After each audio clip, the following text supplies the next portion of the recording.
Hello friends, welcome to AHT times channel. Friends, మన యొక్క తెలంగాణ రాష్ట్ర వ్యాప్తంగా వీటి ధరలు అనేవి భారీగా అయితే తగ్గించారు ప్రభుత్వము. అయితే వేటి ధరలు తగ్గించారు ఏంటి మీకు క్లారిటీగా ఎక్స్ప్లెయిన్ చేస్తాను. సో వీడియో నచ్చినట్టయితే లైక్ చేసుకొని ఛానల్ను సబ్స్క్రైబ్ చేసుకొని ఫాలో అవుతుండండి. అయితే దీనికి సంబంధించి మనకు నోటిఫికేషన్ కూడా అయితే వచ్చింది. ఈ నోటిఫికేషన్లో ఏమేమి డీటెయిల్స్ ఇచ్చారేంటనేది మీకు క్లారిటీగా ఎక్స్ప్లెయిన్ అయితే చేస్తానండి.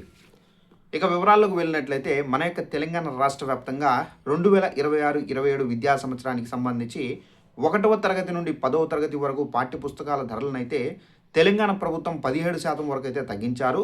ఈ నిర్ణయం వల్ల ముఖ్యంగా ప్రైవేటు పాఠశాలల్లో చదువుతున్నటువంటి విద్యార్థులు తల్లిదండ్రులు ఆర్థికంగా భారీ ఊరట అయితే లభించనుంది. ఇక విద్యాశాఖ చేపట్టినటువంటి కొత్త టెండర్ల ప్రక్రియ వల్ల పాఠ్యపుస్తకాల ముద్రణ ఖర్చు గణనీయంగా తగ్గింది. గత ఏడాది ఒక్కో పేజీ ముద్రణకు 54 పైసలు ఖర్చు కాగా ఈసారి అది కేవలం 44.50 మాత్రమే తగ్గినట్లు అధికారులు వెల్లడించారు. సో ఇక్కడ కొత్త ధరల ప్రకారం చూసుకున్నట్లయితే 1వ తరగతి మూడు పుస్తకాల సెట్ వచ్చేసి 247 రూపాయల నుండి 299 రూపాయలకు అయితే తగ్గింది. ఇక 10వ తరగతి టెక్స్ట్ బుక్స్ ధరకు చూసుకున్నట్లయితే 1078 నుండి 900 రూపాయల వరకు అయితే తగ్గింది. ఇక తగ్గిన ధరల్లో కొత్త పాఠ్య పుస్తకాలు జూన్ 5 నుండి 2026 నుండి మార్కెట్లో బుక్ స్టాల్లో అందుబాటులోకి అయితే రాబోతున్నాయి.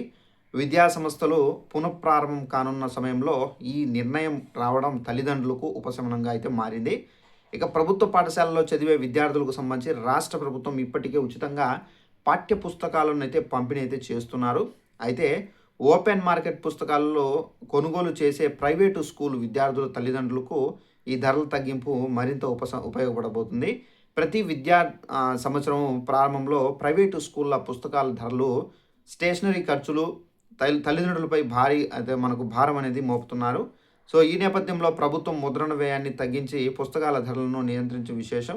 సో ఫ్రెండ్స్, చూసారు కదా మన యొక్క తెలంగాణ రాష్ట్ర వ్యాప్తంగా సో ఎవరైతే స్కూళ్ళల్లో విద్యార్థులు అంటే ప్రైవేటు స్కూళ్ళల్లో చదివేటటువంటి విద్యార్థులు అలాగే వారికి తల్లిదండ్రులు ఏంటంటే ఈ బుక్స్కి ఏదైతే పే చేస్తున్నారో ఆ బుక్స్కి సంబంధించి చాలా ఎక్కువగా పే చేస్తున్నారు. ఇప్పుడు వాటికి సంబంధించినటువంటి ధరలు అనేవి తెలంగాణ ప్రభుత్వం అయితే తగ్గించారు. సో దీని కారణంగా విద్యార్థులకు తగ్గినటువంటి ధరలు ఏవైతే ఉన్నాయో ఆ ధరలతో మీరు ఇక కొనుగోలు చేయాల్సి అయితే ఉంటుంది. సో దీని కారణంగా తెలంగాణ ప్రభుత్వం తీసుకున్నటువంటి ఈ నిర్ణయానికి సంబంధించి తెలంగాణ విద్యార్థులు కానివ్వచ్చు, తెలంగాణ విద్యార్థులకు సంబంధించినటువంటి తల్లిదండ్రులు ఎవరైతే ఉన్నారో వాళ్ళైతే ఆనందాన్ని అయితే వ్యక్తం చేస్తున్నారు. సో ఇదండి ఇన్ఫర్మేషన్. ఈ వీడియో నచ్చినట్లయితే లైక్ చేసుకుని ఛానల్ను ఫాలో అవుతుండండి. Thanks for watching this video. All the best.